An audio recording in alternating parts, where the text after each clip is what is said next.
Today is the second in our series of UAE ecosystem roundtables, and we will be discussing with members from the UAE foundations, galleries, and institutions. The advantages of being here is that it's still young enough for it to be changing, for it to be not a, there's still possibilities of what can happen and spaces that can open and ideas that can come out of those discussions.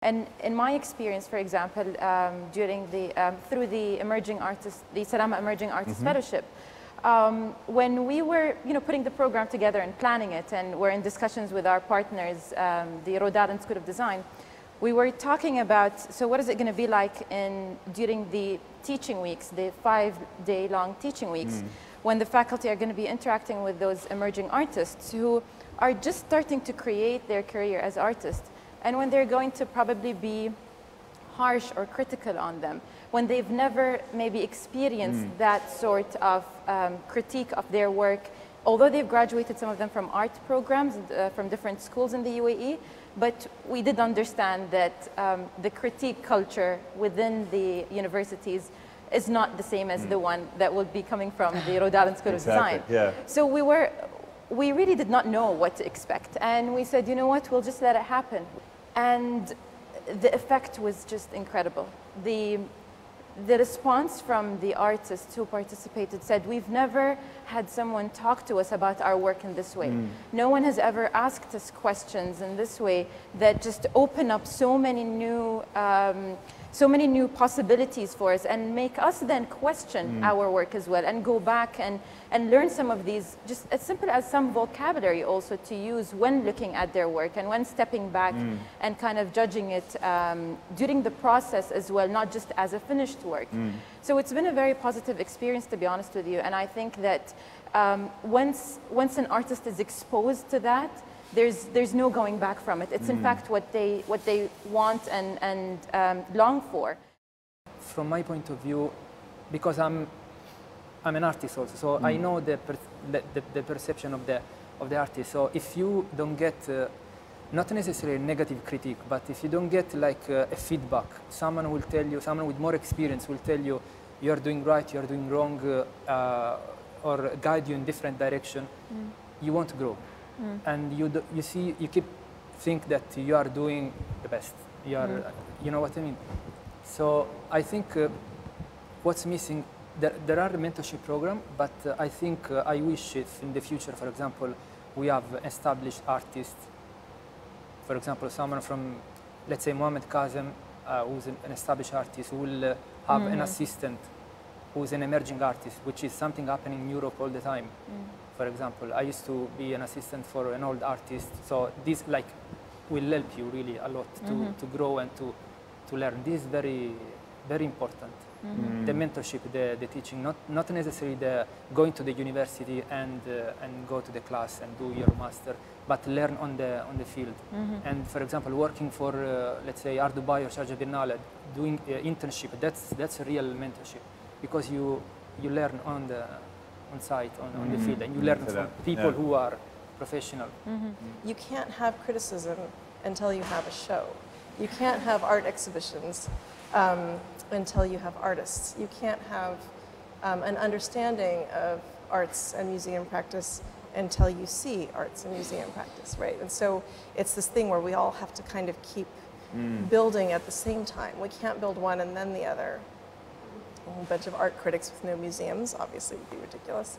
And I feel like one of my jobs is to keep raising the bar on exhibitions that will, on a sort of year-round basis, be pushing that envelope a little bit and asking people to engage in a critical way. Right. I'm doing shows that people aren't necessarily going to like. Not that they're going to be bad, but that they're not necessarily crowd pleasers, and that's my mandate. My job is to ask questions and to ask the audience to ask themselves questions. And that sort of, my hope is that will be exciting and stimulating. When we first started doing education programs, it really started with things like little workshops, and the numbers were crazy. There was a big demand, but it just took time because of kind of, first of all, staffing and the team and building a program, and then also just testing and seeing what people, seeing the reception. And now we have a year-round program, and we have about, I don't know, like 300 kids over like a week or two from schools, and it's just, it really was kind of filling a gap and in response to what the community wanted. So what we try to do is always listen to kind of our audiences, and literally, like, they come to you and say, this is what we need, this is what we're looking for. I think that's quite important, because that's also the way that's how the Salama Emerging Arts Fellowship program kind of emerged. Is what we wanted to do is look at the community, look at the art ecosystem, and look at what everyone else is doing and try not to replicate that, because, you know, there are amazing efforts that everyone is doing, and we did not, you know, want to just duplicate anything. So we created focus groups and met with artists and asked them, what is it that you need? What is it that's lacking here? And it's through those focus groups that we had, and through the sessions and interviews we had with them, that we decided that the fellowship program is the perfect way to kind of take them after their graduation and after they've kind of participated in 1 or 2 exhibitions. So artists who have decided that this is what they want as a career in the future, and now help them build the foundation for that and kind of anchor themselves very strongly as artists, knowing who they are as practitioners, and help them be able to maintain their practice for the long term, so that they're not artists today and something else tomorrow, but really see this as kind of a lifetime practice. So it's really the answers they gave us that helped us build the program and decide that this is what we want to do, and move on with the initiative from there. Okay. When I was sort of formulating the vision for what the university gallery would be, I tried to look at what does this ecosystem still need. And I actually was thinking about it as an ecosystem, and how we have a lot of what I see of as the seeds of what it takes for a really vibrant art community, and where are we not seeding, you know? And for me, it was the sort of smaller, more exploratory, sometimes more scholarly exhibitions that don't have to worry about sales, for one, which is a very important role in the ecosystem, because artists need to, you know, that has to happen before anything else can happen. So Sunny laid the groundwork there. And now having exhibitions where there's a certain amount of freedom, but also rigor, coming from my peers in the faculty. So I have, you know, these faculty members who I talk to about what the exhibition plans are. They bring up deeper questions, drawing on their scholarship, which force me to work harder on the exhibition, which is really great. So already before the show even gets pitched, I'm thinking in educational terms. Because of the sort of reimagining of it was going back to the very first point about the reimagining of institutions, but also how we think about the art world in general. And if you think of places around the world that are producing ideas that are about the reality of today's global art world, I mean, maybe Hong Kong to a certain extent, but I think Dubai is very, and Mumbai and other capitals are doing that. But in terms of trying to visualize a kind of global public and the ways in which cities can relate to each other, you know, Dubai has that, or the UAE does, as a kind of production of ideas. And we see this at the fair, where a lot of curators and critics come here and they say, now I kind of begin to understand, and this has made me rethink everything that I've, you know, thought about the ways in which artists relate to each other and the ways in which global capitals of culture relate to each other. And so I think that's a really interesting kind of element of production that can come out of the UAE. The fact that we're having this conversation about how do we build, I mean, it is a really interesting one, because I think in many other cities there might be a sense of sort of passive consumption of culture, rather than a kind of, you know, active role in building, which is in itself a sense of kind of constantly innovating and building, and that people feel that they should have an active kind of stakeholder role in building a city. So that in itself is a kind of active innovation. And I totally agree with you as well about where is there. And I know that, and we have this all the time when people say, oh, maybe one day you'll be as big as Art Basel. And they're like, we don't want to be Art Basel. This is a completely different sort of role for a fair, and it's totally appropriate. And I think what's interesting about everybody here is that everyone's involved in organizations that are somehow sort of homegrown and are responding directly to this place. Yeah. So I think, and maybe that's why there's a set, level of being effective and having this very sense of, this sense of kind of active participation in building something. And that's, I think, very different to thinking, how do we replicate something elsewhere? How do we import something? How do we compare ourselves to other people? Rather than thinking, well, we're in a very particular context of looking towards Africa, the Arab world, Iran, South Asia, Turkey a little bit further over there, and that bringing about it a completely different and very unique perspective. And the potential is so huge if you think of the way that the UAE has become such a kind of hub, and the ways in which it's relating to all these different views that it looks out. And I think that is crucial to everything, and this balance between history and the now. And that's where innovation can play a massive role. But I think that sometimes we tend to fall into this trap of thinking of the word innovation and thinking that we always have to create something completely new, something completely creative, something that no one has kind of done before. But I think that what's more important about the word innovation to me is to constantly look at what's been done and what we've been doing, and evaluate constantly and see where can we make tweaks, where can we make changes, minor changes, and develop from there. And that's, I believe, where kind of innovation can really be very fruitful and impactful. Is looking at what you've been doing and what everyone else is doing, and just asking that question, how can it be done better, and constantly evaluating. And that would take us back to looking at those years and what we've been doing, and how can we either go deeper with these efforts. Actually, there are things, for example, production. A lot of people don't think about that, but they, to actually sit here and look at these works, they have to be produced somewhere. A lot of production does not happen here. A lot of artists don't even live here. So there's so many issues to do with, for example, people say, oh, your art studio visits. I'm like, what studio visits? There's like 5 artists, and maybe 3 of them have studios, because so there's so many things that infrastructural things that are still yet to be addressed that we can't even start to think about there or anywhere, in my mind. I mean, we've just recently started to look at our production, because we ended up spending so much money making things in Berlin and shipping it to Dubai, and I'm like, wait a second, this is insane.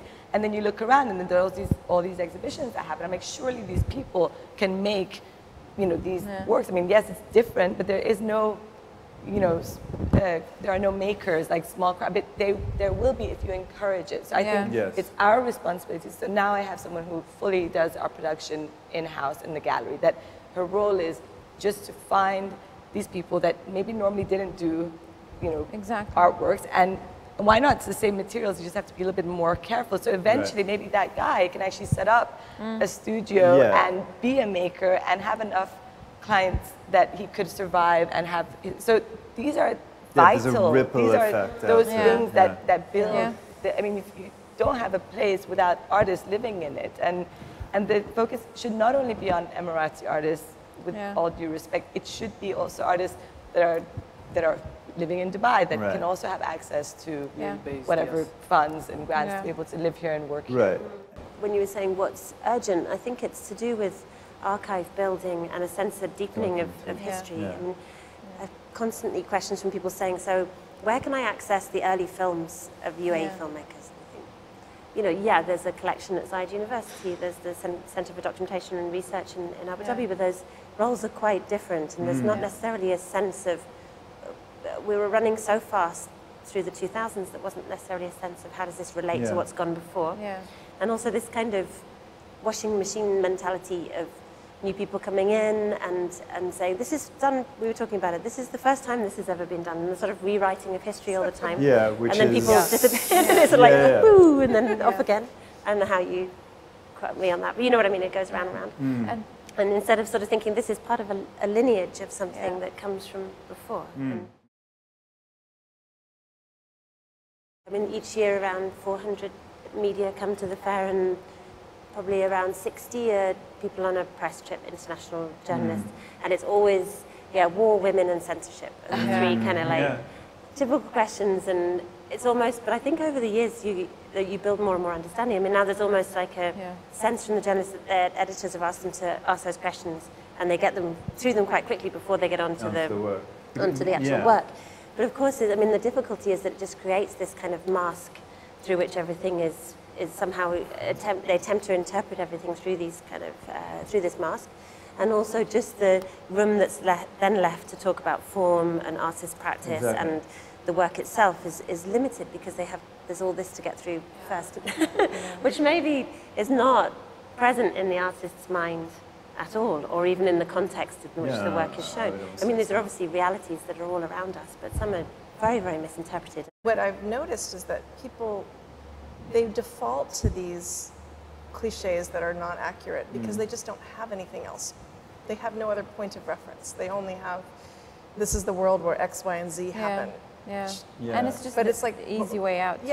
And there's no way they're going to know any better unless we actually do make it some effort to show or to engage in that conversation. I feel like to some extent we do just have to do our work, but we also have to do it and acknowledge the stereotypes that are being put onto us. And I saw that happen a lot actually with the Slavs and Tatars exhibition, because they're not of here, but they're referring to, they draw on cultural references that people here are going to be much more literate in than in Europe. A lot of people miss half their work because they don't understand the cultural references that Slavs and Tatars are making. And so it's fantastic to bring them here. It's better. It's like my audience is so much more able to read their work than my audience would have been where I was before. And so it's actually, there's a lot of ways to look at what it means to be here and to directly address these stereotypes. But it's difficult because you don't want to get into some kind of argument with the press about where we are and what we're not. I think the next 10 years, I think as far as galleries are concerned and artists, I mean, I really hope that more support is given to locally based artists. So, you know, resident artists. I hope that, you know, that they come up with an artist visa or something like that so that artists can live here and work here, because otherwise you can't. Because if you don't have a job, then, you know. So I hope that happens. And then when that happens, then you'll have more of an artistic community that meets, that speaks, that, you know, talks about each other's work. Like, you know, you go to studio visits, like proper, you know, to, lots of studios, not just a few. I think that will happen in the next 10 years. And I think that, you know, galleries will start to show less and less Middle Eastern artists and more international artists. I think that's definitely going to have to happen because, you know, it's always at the beginning where you're sort of supporting more your own, and then the audiences are built, and then you feel, and also there's a huge international community here, so. And for that to be a kind of exchange, I mean, there are probably more international artists that will show artists from here as well, because this happens all the time. We see it at the fair that, you know, galleries come here looking for artists as well. It's that. Vice versa, kind of more of the artists from here will also show abroad, and more institutions finally will, you know, be ready, and that will change the landscape hugely. I mean, once the museums open in Abu Dhabi, I think something's happening in Dubai. I keep hearing things, but, you know, once that happens, it will change, hopefully, the landscape and how we look at art. And I think we'll see more public art as well in the lead up to Expo 2020. And once the museums come in Abu Dhabi, there'll be more of a kind of distinct set of identities where, you know, Sharjah has the biennial and a great proliferation of museums that have been there for a long time, and then Dubai is home to, you know, artists and small-scale institutions and galleries, and then Abu Dhabi with the, you know, kind of academic and diplomatic life, and also the museums. And I think it becomes much more of an ecology, and all those places obviously have their own audiences that stick where they are, but also people are prepared to travel, and I think that's something really exciting. Yeah. And the fact that Dubai has, you know, the Opera District coming, D3 coming, you know, Sharjah, Al Sakal expanding, and the fact that all these, and the Future Museum, and all these kinds of innovative sort of ideas that are not museums, Yeah. I think is really good.